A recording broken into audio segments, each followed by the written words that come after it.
Hello and welcome to a simple way to a faster triathlon, or why eating and drinking is so important. There's a huge time savings to make at Ironman, in particular half Ironman if you get this wrong. It could also be the difference between finishing and not finishing. So we're looking at how much water you need to drink, how much fluid you need to replace and what you sweat. Electrolytes, vital, particularly sodium, with eating and drinking enough, and some very simple things you can do to make sure you do eat and drink enough when you're training and racing. I'm going to go into why eating carbohydrates will make you faster. I'm going to go through predicting how much you need to eat and drink. I'm going to go through what you need to do to practice it. We're also going to give you the skills to have a plan B. Part one is about the water, and about hydration is more than just plain old H2O, more than just plain water. There's a few things that we need to consider and to think about. We lose water three main ways: sweating, urine, and breathing. Urine should be a clear to a pale yellow colour. Urine after a long training session or a race is a dark yellow. You're not drunk enough. Urine is brown. That's not good. You're breaking down muscle. You're damaging your kidneys. You don't want to be seeing brown urine at all, and you may end up needing medical treatment if that's the case. So let's avoid that. Let's go for the clear, pale yellow. Breathing. Breathing through your mouth will lose more water than through your nose. At the effort levels that we're doing in a race, it's very difficult to breathe through your nose continuously. Your nose will often be running. You're not going to get enough air through that way, but we're not going to worry too much about losing water through breathing. The biggie is sweat, and what we want to do is to be able to work out how much you sweat in different weather conditions. Now that's relatively simple. It's regular sweat tests. Weigh yourself, no clothes on before you go out. You know how much water you take. You know how much you bring back, how much you've drunk. You weigh yourself again when you get back. You get no clothes on. A couple of little bits of maths. It's fairly straightforward. You can see how much you sweated. Now I would do that in different temperatures. You're going to sweat a lot more if it's 32 degrees than if it's 14 degrees. Similarly with the humidity, if it's a really hot, muggy day, that will affect the way your body is coping with heat. So ideally, go out in a range of humidities, but make a note of the humidity, make a note of the temperature, but also whether it's sunny or cloudy. It's a really sunny day, the sun's beating down on your back and you're exposed all day, you're going to be heating up just by the direct radiance of the sun. You're going to be sweating more, you're going to be hotter that way than if you're going through a nice shaded woodland. So the weather, the sun and the cloud, also very important, just make a note. And I like to use a spreadsheet. It's a fairly simple thing. You could just write it down on a bit of paper. What I want you to do is test in those different weather conditions, write it down, work it out, and then when we need to for a race, you've got that information there, and we can work out the race day plan from that. Dehydration is serious. 2% dehydration, not a lot, when your performance starts to be affected. So that's why earlier on in the summary I said we have to replace most of the water that we lose, most of the sweat. It doesn't have to be all of it. We can cope with 1%, 1.5%, not a problem. Above 2%, that's when we start to slow down. Above 5% or at 5%, your performance is down by about a third, 30%.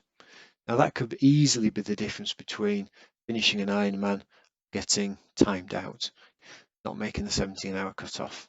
That's 5% dehydration. 8%, you're likely to be in the medical tent. You're going to be seeking, looking for an ambulance. You're going to need some kind of drip or some help to replace that fluid. 10 to 15%, yeah, that it could kill you.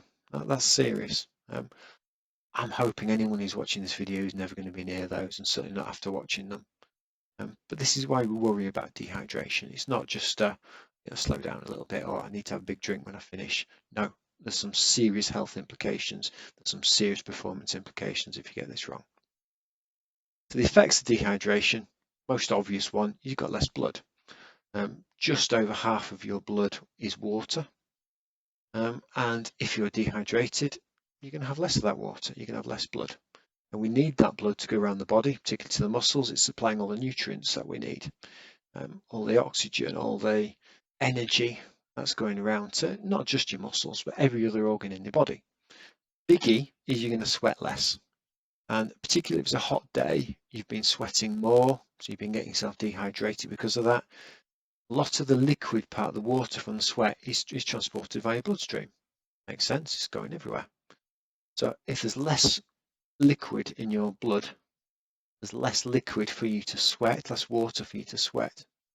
You're not sweating as much, you're going to get hotter. Your core temperature is going to get hotter. And then other things are going to start going wrong there. If you're dehydrated, your muscles actually will use more glycogen. Glycogen we'll come to later on. That's the energy store in your body, the carbohydrate store in your body. And it's a precious store, it's a limited store. We don't want to use too much of that. Dehydrated, you will lose more. And for me, this is a biggie. If you're dehydrated, your brain does not work as well. You don't remember things as well, which means ultimately you make bad decision making. Now that worries me if you're on the open road and you're cycling and there's cars going past at 30, 40, 50, 60 miles an hour, flying past, you're going down a steep, twisty bend on the road, you're going to make bad decisions, you're much more likely to have some kind of crash. All because you're a little bit dehydrated, something that's easily fixed. But that last one worries me, that can have catastrophic effects. So most people will sweat 300 mils to about 1.5 litres an hour. I'm towards the top end of that. I'm about 1.2 litres. Probably most people are going to be 700 mils to a litre and a bit. That's the range, and it's a huge range. I mean, that's 5 times difference. So it is very, very individual. It just shows the importance why you need to go and do your own sweat test. So test yourself regularly. So going through to a half iron event, it's going to be somewhere between 4, maybe 7 or 8 hours for a lot of people. You're going to be sweating anywhere between 1.2 litres and 10 litres during the race. We're going to more than double that for Ironman because you could be out there for 16, 17 hours at the top end. So these are huge volumes. So it is very, very important that you work out your own sweat rate. Now for a 70 kilo athlete, 2% dehydration is 2% of your body weight is what we're looking at. That's just under 1.5 litres. And that's where performance will start to suffer. So that's about 2 bike bottles. 5% dehydration where your performance is down by a third, it's 3.5 litres. That's about 5 bottles worth. And 8% where you're looking at medical tent, 5.6 litres. Now, if you compare that to how much you're actually going to be sweating during a half Ironman, certainly in an Ironman, those figures are well within the range of how much you're going to sweat. So you have to be drinking, and you have to be drinking consistently during the race. The aim of this is to make everyone faster and safer. Bit of bonus maths, if anyone's interested. You're going to sweat more in the afternoon because it's likely to be hotter in the afternoon when the weather improves. A lot of triathlons, a lot of Ironman are going to be starting at 6, 7 o'clock in the morning when it's cool. So those first couple of hours on the bike, unlikely you're going to be sweating as much as you are going to be in the last 2 hours of the bike. And when the run is, the heat of the day will stay there for longer. The sun's still out in the afternoon. Go and look at the weather forecast, see what the weather is at 8 o'clock in the morning, 10 o'clock, lunchtime, mid-afternoon, and then plan your sweat rate through that. So what should you drink? Well, there's a few options. Plain water, electrolyte drink, or there's a huge range of energy drinks out there that you can get at supermarkets, online, specialist running, cycling shops, triathlon shops. There'll be tea and coffee. There's usually cola of some kind at the end of an Ironman, maybe even Red Bull, and on a cooler race they'll often put on hot soup. So there's other options for getting the water in. Plain water, brilliant. Find it everywhere. Every race will have it. You can go and buy a bottle cheaply at most stores. You can find a tap. Got a tap at home. There's lots of places in, say, the Pyrenees or the Alps where there are drinking water springs in the small villages. You can fill up your bottle when you're on a ride. There's places in the UK where you can fill up a water bottle for free. So yeah, very, very easy to do. Great at rehydrating. Cons, no energy in it. There's no electrolytes. The electrolytes, that can be a problem. If you drink too much plain water and you're not replacing the salt that you're sweating, we'll come on to that again later, these are something called hyponatremia, low sodium. and that can be very serious. So water not containing any electrolytes, yeah, it can be a little bit of a problem. What I've done though is I've put that on the pros side, because providing no energy and no electrolytes, you know what you're getting. Makes it very simple. And I am firmly of the belief that we should separate out the water part, the energy part, and the electrolytes part, because we don't necessarily need, particularly with the energy and the water, we don't necessarily need the same amounts all through the race, or want the same amount all through the race. So that will comes to the end of part one. Gone through the sweat rates, we've gone through the importance of water and why we want to avoid dehydrating. And if anyone watching this video does one thing, I'd love you to do a sweat test. It takes an extra 2 minutes, 3 minutes tops. Do that in a number of different weather conditions, a number of different temperature conditions. When we're going out on a longer ride or you're going on a race, you can then work out what you need to be drinking. If you want more information on sweat tests, go and have a look at the news section on the Pennine Endurance website.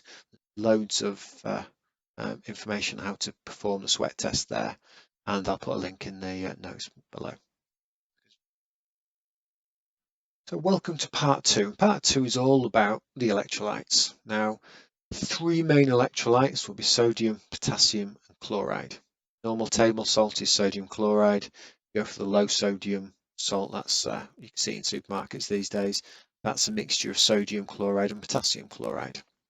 There are other electrolytes, calcium, magnesium, bicarbonate, but those are the three main ones, and particularly sodium. A few signs that your sodium is too low.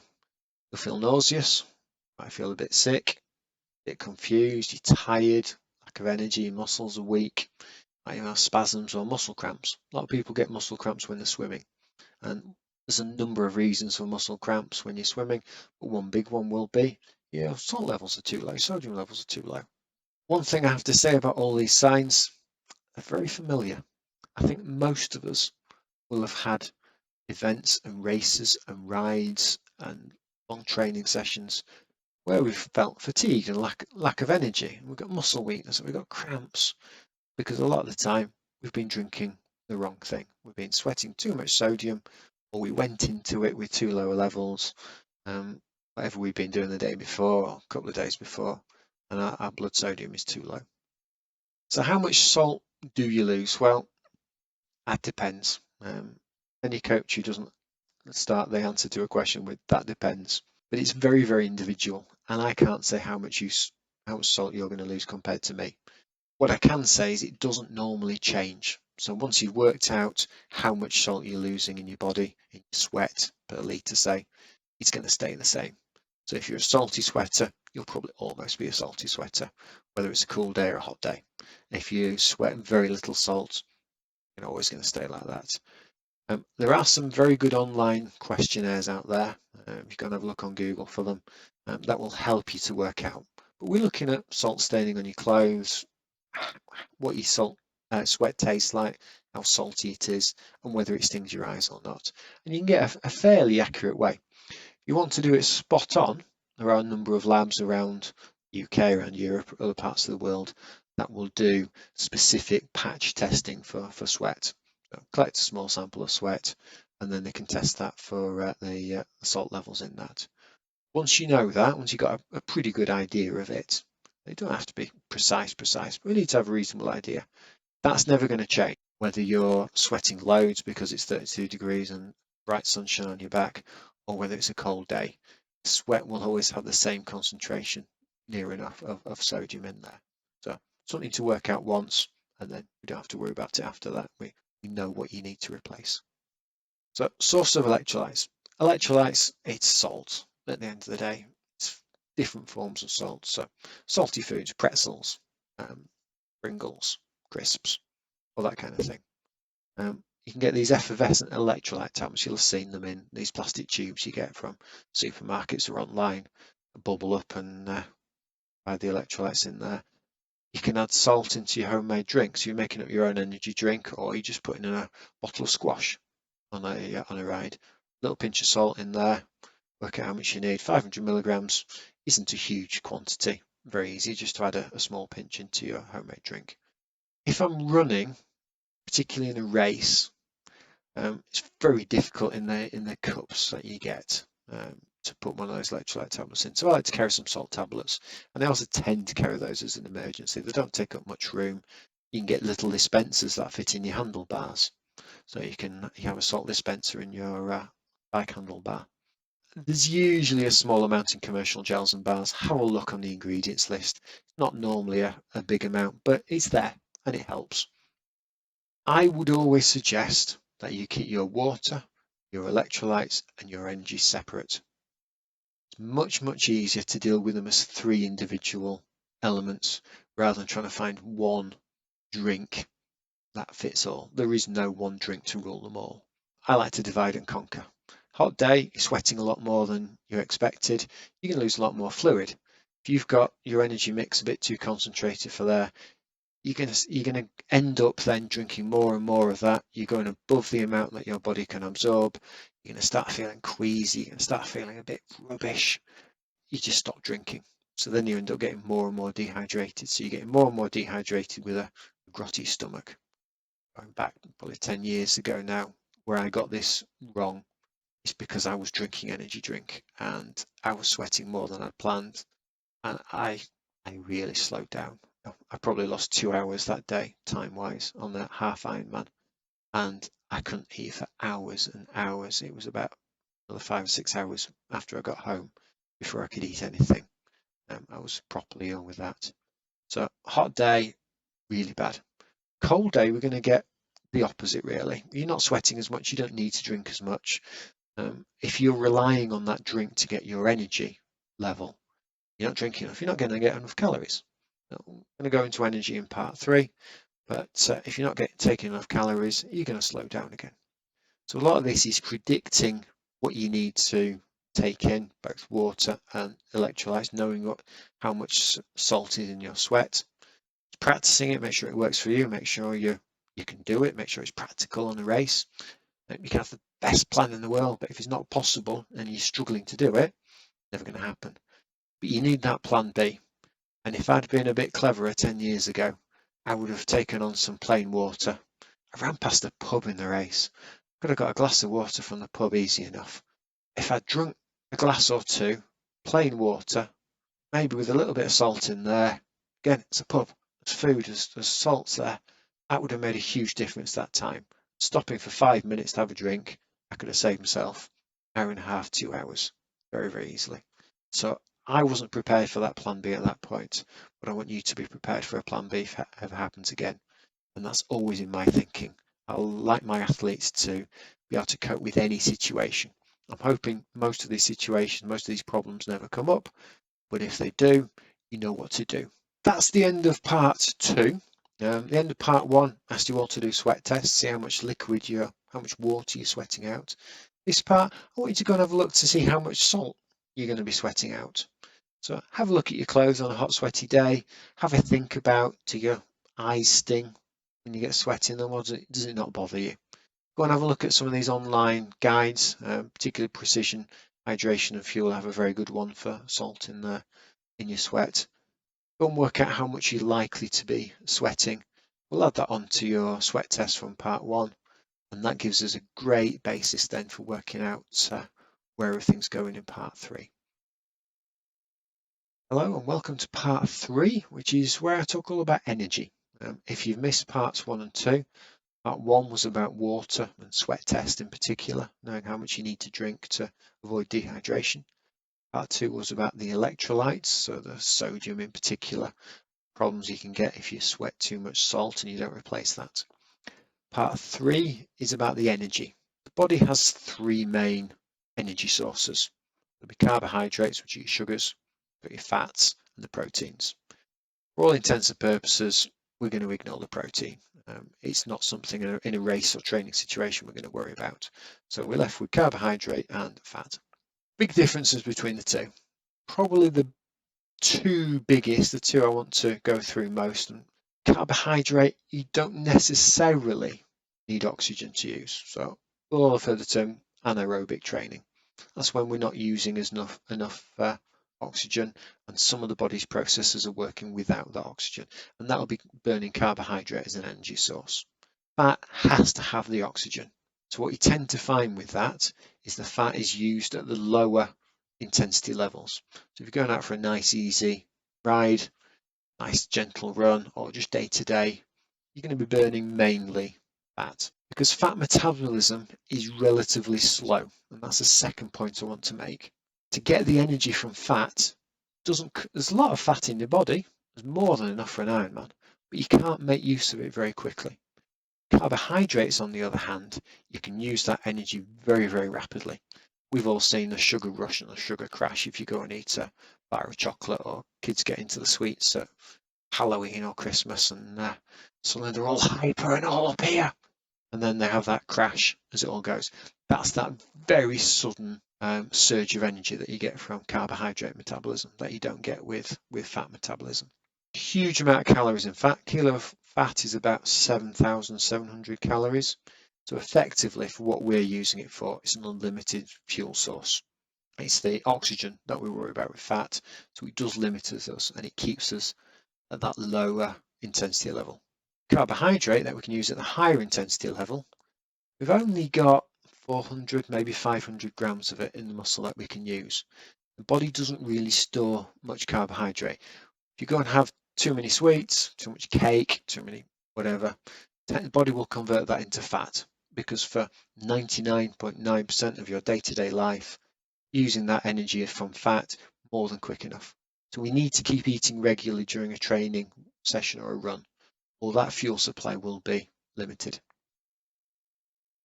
Just want to go through something very quickly before I get any further. Lactate is a fuel source.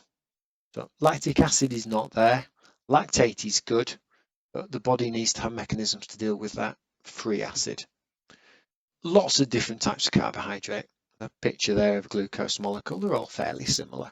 The three main ones that we need to concern with are two very simple sugars, which are the glucose and the fructose, which are just single molecules, and maltodextrin, which is a chain of lots, actually hundreds of glucose molecules all together. And you'll see these in a lot of energy drinks and a lot of energy bars and chews. And the reason we're concerned with the three of them is it's all down to absorption rate. There are a limited number of ways that, or transports, that can take the glucose from your intestine, from your gut, into the bloodstream. And it's about 60 grams per hour is the limit of how much glucose you can absorb from your gut. The fructose one, there's a little bit of disagreement. They used to say it was about 30 grams per hour. It seems to have been upped recently to close to 48 grams per hour. But there's a limit to how much glucose we can absorb in an hour. And that's just down to the transporters that physically move the glucose, move the fructose from your intestine into your body. You're all thinking that size may matter. It's usually stated that 60 gram absorption limit per hour for glucose doesn't matter about your body size. Now, I don't fully agree with that. I think if you're a taller person, so I'm 6'4", 1m93, my intestines are going to be longer than someone who's 5'4", so 1m60 thereabouts. I'm going to have a longer intestine, and I should be able to absorb more glucose in that longer intestine, assuming that every 10 centimeters of it is similar to another 10 centimeters. A taller person will absorb more glucose and fructose than a shorter person. Where size doesn't matter is it's nothing to do with body weight. So you can be the most muscular 6-footer out there. You're not going to absorb any more glucose than someone who's a lot thinner, because it's down to the intestines there. And you don't get more intestines just by having more weight. So I think height is an important factor, and I think for you taller triathletes, we can look at a higher figure, and you need a higher figure because you're going to be bigger. And I think for the shorter triathletes, you may not get up to that 60 grams. It doesn't matter because you're smaller. We just need to get up to your maximum. So a little bit of maths. So most people should be able to absorb 80 grams of carbohydrates per hour. So each gram of carbohydrates is 4 calories, 4 kilocalories. I'm going to be technical. This is what we normally refer to as a calorie in day-to-day life. So 80 times 4, 320 kilocalories, calories per hour. But if you're training and racing, particularly in a hard race, you can easily burn up to 1,000 calories an hour. this 320 is only a small proportion. So where does the rest of it come from? That's your fat metabolism. So your fat provides the other 680, 500, depends how much you're burning, and then we're using the carbohydrates for that top end. Plus, we do have some stores in the body that we can call on. Ultimately, less carbs means you're burning more fat. So instead of 320 calories per hour, you're only getting in 120. You're going to make that other 200 calories up with fat. Shown earlier, fat is a much slower energy source. So you slow down. You've got more carbs going in, your body can make use of that energy quicker, so you will be quicker, you'll race faster. But it also allows for a better recovery. This gets very important when we're doing back-to-back training days. So if you don't fully recover after a long run on a Saturday, and you've not topped up your energy stores again, you're going to be struggling on that Sunday, maybe even the Monday. So those training sessions become poor quality. So more carbs helps your body to recover quicker, helps you get ready for a good quality training session the following day. I've mentioned it a few times already. Carbohydrates are a faster energy source than fat, and I'm going to keep mentioning it because if you take nothing away from this video other than this fact, carbohydrates are quicker. So if we can take more of those in, you will be quicker. Mentioned earlier, it's limited in stores, so your body can't store a lot. We store it as glycogen, and it is lots and lots, hundreds potentially, glucose molecules stuck together to form one glycogen. There's a limited amount of it in the body. There's a little bit in your liver, and there's probably 400 to 500 grams in your muscles. So again, the bigger athletes out there are going to have a little bit more because the muscles are bigger. But it is limited. That's all you've got. I picked a bigger triathlete at this point, so 100 kilos. So they may have the top end of the glycogen store, so 500 grams, something like this. So 500 grams times that 4 kilocalories per gram for carbohydrate is about 2,000 kilocalories you've got stored as carbohydrate in your muscle. And your body's not going to use the liver glycogen stores for your muscles. So we're limited to that. If you're the bigger triathlete and you're going through 1,000 kilocalories per hour, you've got about 2 hours energy stores there. Average finish time for a marathon, this is for a man, 4 hours 21. For a woman, it's about 4 hours 46, something like that. For a half Ironman, it's about 6 hours. For a full Ironman, it's just over 12 and a half hours. You've got 2 hours, 3 hours absolute tops of energy stores there. You need to do something to help, otherwise you're relying on fat. I said earlier, fat is a slow source of energy, so you slow down. The other issue we've got with this, and I mentioned it earlier with the training the following days, is it takes quite a long time to replace those glycogen stores. It takes about 24 hours to refill your glycogen store. So a hard session one day, you're going to be suffering the following day, and that training session is not going to be so good. Little interesting fact, glycogen holds a lot of water. And it's one of the reasons that your body weight will, particularly as an athlete, triathlete, endurance athlete, where your body weight will vary day to day. You're better rested, better recovery, and your glycogen stores have been filled, they'll attract a lot more water. You'll be heavier. When we're going to race day, I probably want you to be at that heavier end of those day-to-day fluctuations because that means that your energy stores are topped up.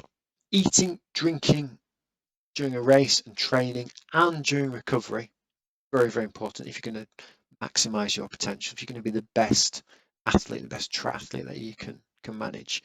Right, we need to take some carbohydrates. We need to see what we can get in. Which ones? So I mentioned we've got glucose, fructose, and maltodextrin. The maltodextrin will be converted to glucose. It might be listed separately on the ingredients, but essentially it is glucose. So that goes towards our 60 grams thereabouts that your body can absorb per hour. So what you need to do is just practice. You need to work out what is best for you. So individual. My best nutrition plan is not necessarily your best nutrition plan, is not necessarily your friend's best nutrition plan. So I would start off by measuring what you take with you, but also what you actually eat.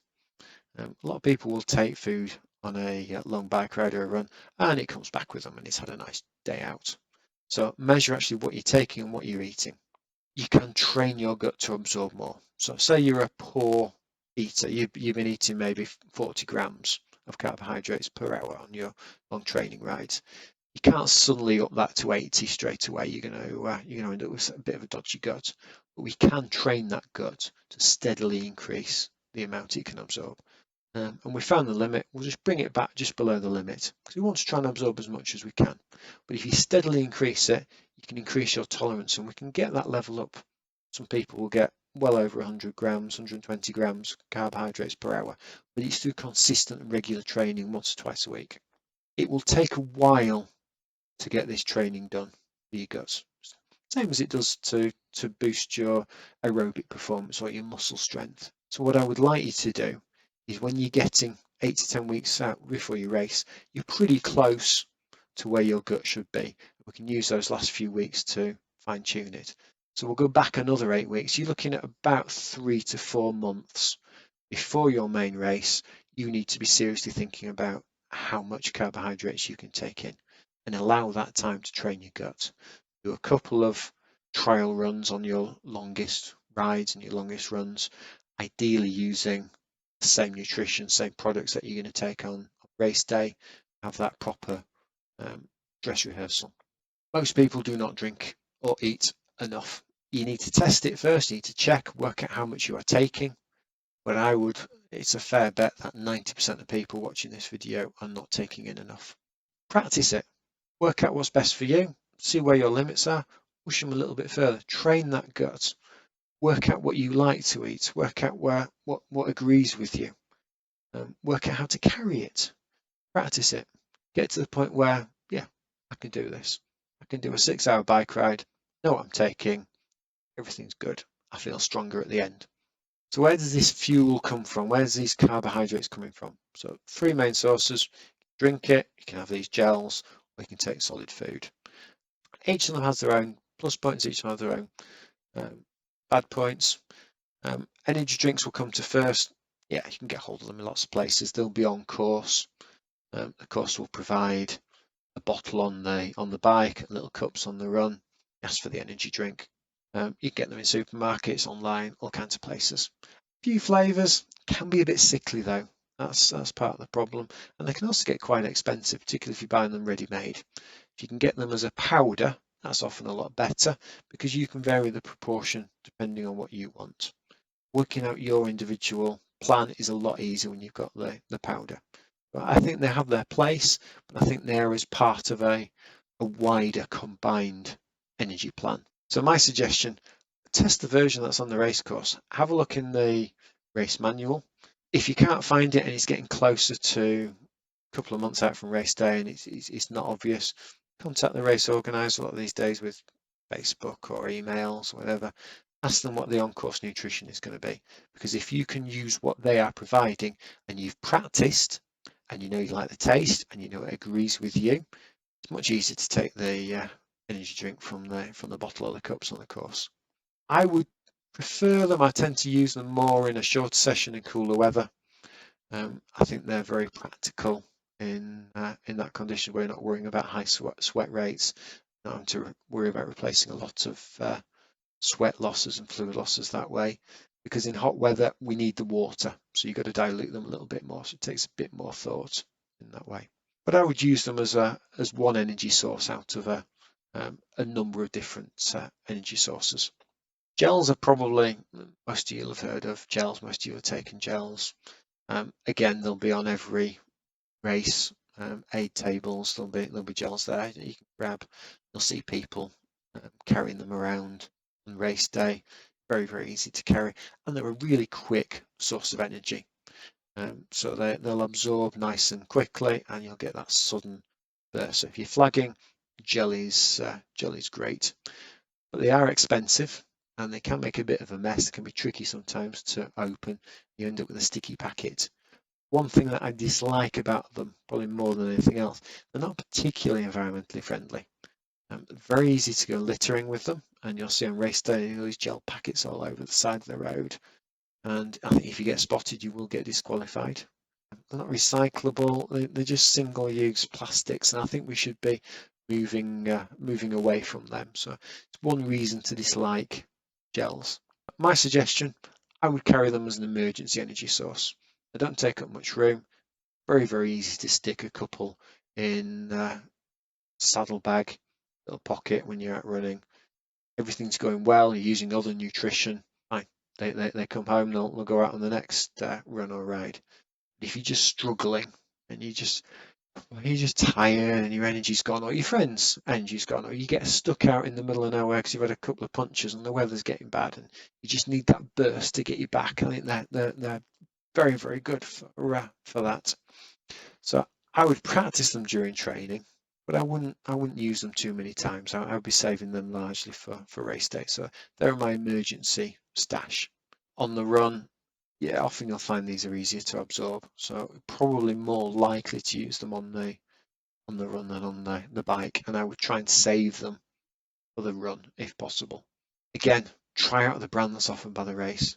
One less thing for you to worry about. But test them first, find out what they are, get a few in, share a box with some friends who are doing the same race, and just make sure that you like the taste and agree with them. But don't worry about taking your own preferred brand with you. So short races, fast races definitely, and towards the end of a longer race, that's the best time I would say for taking gels. Solid food, I love a bit of solid food. It definitely tastes the best. Get it pretty much anywhere. Lots of variety, you get sweet and savoury. A lot to be said for that. Can be harder to carry. It's definitely harder to try and fit a pie or a pasty when you're out for a run. But there's ways and means around that. I would avoid too much fibre. You don't want to be necessarily on a long run or race day. You don't want too much fruit. We don't want to be using the porta potties if we can help it. And they can be harder to eat, particularly if you're dehydrated. But of course, you all watched part one where I talked about water, part two I talked about electrolytes. So none of you who've watched this video are dehydrated. It's not going to be too bad to eat. But I don't think those cons outweigh the pros. I think taking some solid food on your longer training rides and some of your runs and on race day, very, very good idea. So my suggestion, yeah, brilliant for training rides. Try something different. Slice of cake, packet of jelly babies, jam sandwich, peanut butter sandwich. Stick a little pie or a pasty in your pocket, and then great as a treat. I've done Ironmans where I've had a solid bit of proper food as my treat after say 2 hours and 4 hours, 5 hours on the bike, and you look forward to that. And it's right. I'm going to get through to this point, or 30 kilometers every 30 kilometers on the bike. Yeah, I'm going to give myself a little treat. I'm going to have a piece of flapjack or a bit of shortbread. And it's just something different for you to take in. Whatever you do, practice it.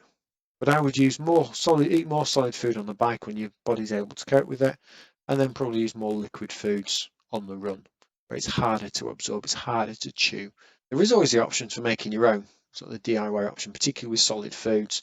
Lots of recipes out there for rice balls, chewy bars, shortbread, flapjack, all kinds of things. There are whole books dedicated to portable foods for cyclists in particular.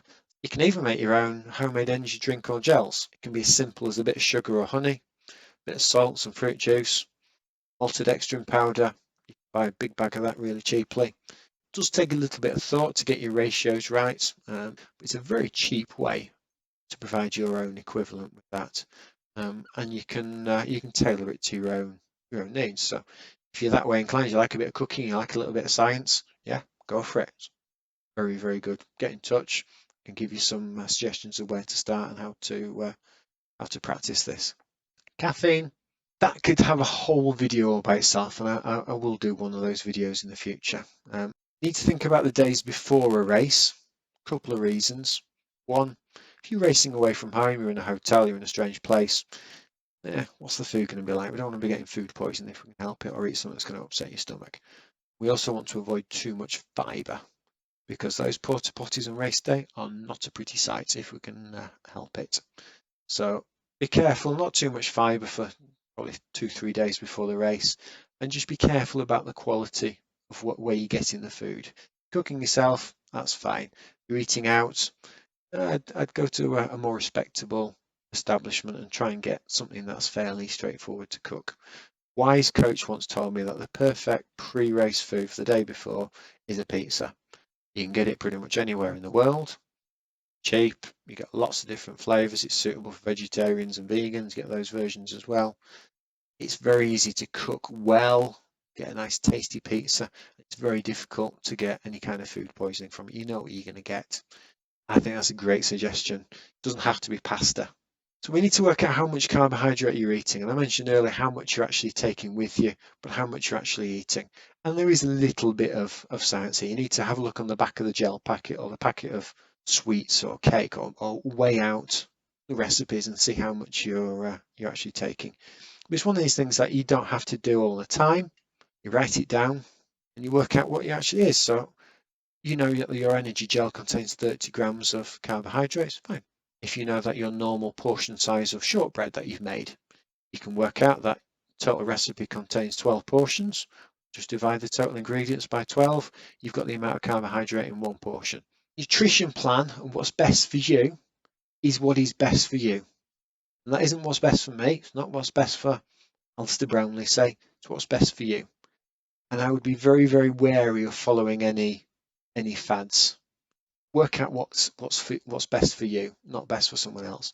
Practice it. Not quite happy with this bit, let's just tweak it.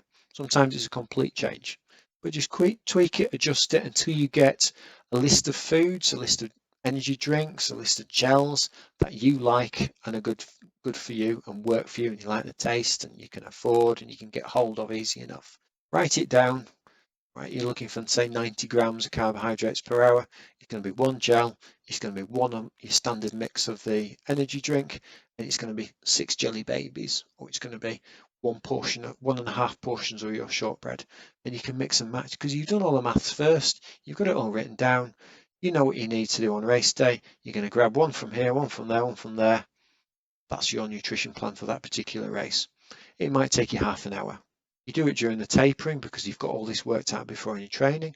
During that taper week, you spend the half hour that you're not training so hard that week, and you work out exactly what you're going to eat. Asked on Facebook to some of my followers for a few questions, and I got some questions back. So thank you very much to those people. So question number one, find it a bit complicated to measure and take the correct amount. Is there a simple way of doing this? So yes, some brands make it simple. Precision Hydration and Fuel, their energy is always in a 30-gram source. So whether you're taking the energy gel or you're taking the energy powder for a drink, it's always 30 grams there. Other brands will be 25. Some brands, it's a bit more awkward. It could be 22 or 25, 27. It's different between different varieties, and that's just hard work. So try and find a brand that makes the maths easier, and I think 25 to 30 grams makes it much, much simpler. You're making your own shortbread or a jam sandwich, or you're taking jelly babies, work out what is 25 grams worth. Back of a packet of jelly babies, it'll tell you that 4 sweets is 20 grams, which is 17 grams of carbohydrates, right? A little bit of maths, you can work out how many sweets. Might be 6 sweets is 25 grams of carbs. Write that down on a bit of paper. So you've got one of this brand of gel, 6 jelly babies, you've got a standard portion of shortbread, you know how many portions that you've got in a tray. Everything's in a multiple of 25 or 30 grams. You've worked it out once, you've done it. Now you've got to remember to take it. How am I going to remember what to do? 2 ways of doing that. Write it down, bit of paper, a little bit of sticky tape, stick it on the stem of your bike, a little bit of masking tape or something. Know what I'm going to eat, I know how much is in there. It's 6 jelly babies is my target, or it's 1 portion of shortbread. Write it on the back of your hand. A lot of the Garmin's, they'll send you a time reminder. So you can set a reminder for every 15 minutes, say, and just says eat or drink. You look down on your stem, it says, right, 1 portion is 6 jelly babies, or 1 gel, or 1 portion of shortbread, or 1 sandwich, 1 banana, half a banana. And 15 minutes later, you watch bleeps again. Right, I'll go and grab another portion. And you can be eating little and often. But make it simple for you. Write it down. Have the watch do the hard work for you. Second question I had, gels do work. I don't like using plastics. Yeah, I mentioned that earlier. I dislike these gels. There's a lot of litter, and I think there has to be a better way. Now, normal food is probably the most straightforward way of doing it, particularly for a training ride. Make a batch of it, freeze it. Some of these will keep. You might be able to make a week's worth and use that for several runs, several rides during that week. I say freeze it, store it. Very, very easy and a lot more sustainable than a gel packet. And I'd save the gels, say, for emergency use, a couple of training sessions to make sure that they're working well, and for races. You can make your own. It's a lot cheaper, a lot more environmentally friendly to buy a big packet of maltodextrin or a bag of sugar in a paper bag, pinch of salt from your kitchen, and just mix your own. And you're putting in a reusable plastic bottle probably, or you're putting it in a little pouch that you can again wash out and reuse many, many times. We've not got that waste there.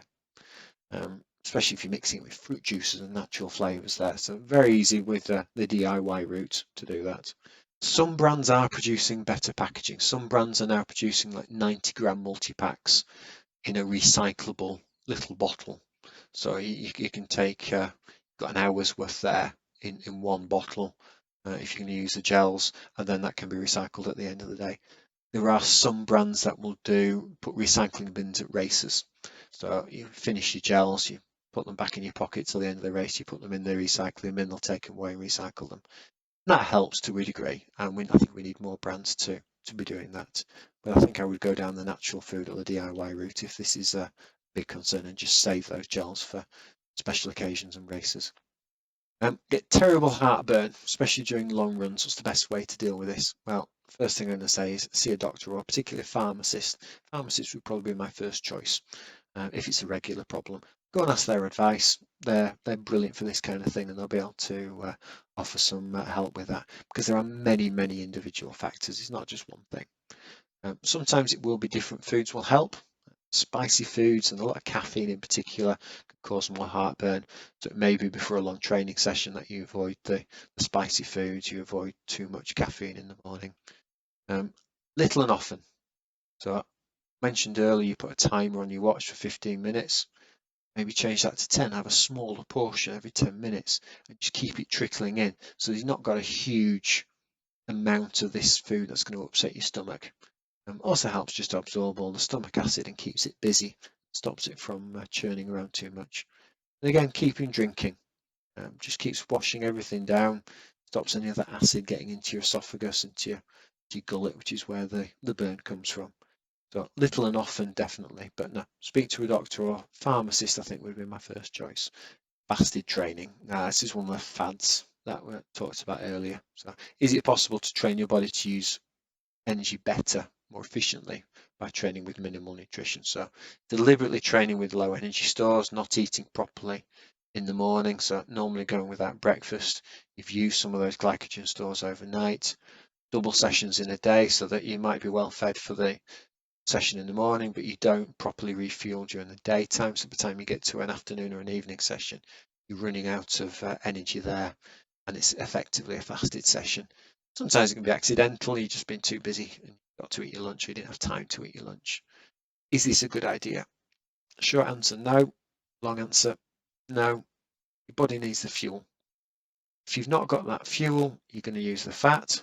If you're using the fat, you will slow down. You're not going to get that efficient training session. The best way to train your body to use fat more efficiently is not by not eating carbohydrates, by doing more training. It's by doing nice, easy, steady training in that fat burning zone, that lower to middle intensity zone. So volume, consistency of training are far, far more important than not eating during a training session. So eat during a training session, fuel those training sessions, recover well, and that will enable you to do better quality training more regularly, and that will boost your fat burning. So no, I don't agree with fasted training, and I'm sure there's going to be some comments on that. But no, fuel your training, fuel your races. Don't go in without that energy. Would you have any advice on fueling strategies and products that work? And is the on-course nutrition the way to go? Well, best one for you is the best one for you, and that's not necessarily for me. So the one I would do is just test it. Ask a friend what they try. Borrow some. Ask them if they can give you a couple of gels or a bit of the energy drink. Test it out. See if it agrees with you. See if you like the taste. See if your stomach agrees with it. If it doesn't, try something else. So it is very, very individual that way. Test the one that's on offer with the course, because I've said before, if that's agrees with you and you like it, saves a lot of carrying, just to be able to pick up a water bottle or a gel or an energy bar from the table on the aid stations on a course, rather than having to carry everything in a pocket. If that doesn't work for you and it's not suitable, yeah, you can get them energy powder in little portions. You can get them in little sachets, or you can make up your own little sachets that you can add into plain water. You can make up a super concentrated mix, as long as you don't remember to not to down it all in one. Have some water with it. But you can make these. There's ways of making that easier to carry. But definitely try the on-course nutrition if you get the option. But what's best for you? It's so individual. Test it, practice it. So thank you very much. So send me a message, have a look on Facebook, Instagram, go find the website. Thank you very much for watching. Please do get in touch. And you've been watching A Simple Way to a Faster Triathlon.